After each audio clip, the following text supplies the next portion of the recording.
تیسری قسم کے لوگ جنہیں عرش کا سایہ نصیب ہوگا، فرمایا وہ لوگ قلبہ معلق بالمساجد، جن کا دل مسجد میں اٹکا ہوا ہے، مسجد سے باہر جانے کو جی نہیں چاہتا، پانچوں نمازوں میں اذان سے پہلے مسجد میں آ جاتے ہیں، نماز ختم ہونے کے بعد بھی تلاوت میں، ذکر میں، دعا میں، تعلیم میں، حکمت کی بات سننے سنانے میں لگے رہتے ہیں، تہجد میں بھی آ جاتے ہیں، اشراق پڑھ کر جاتے ہیں، چاشت کا موقع بھی مل جاتا ہے، مغرب کے بعد اوابین بھی پڑھ لیتے ہیں، اور ایک حدیث کے الفاظ ہیں ان للمساجد اوتادا،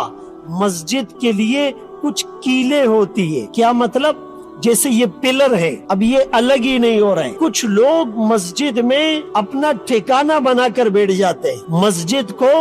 اپنا مسکن بنا لیتے ہیں، اور فرمایا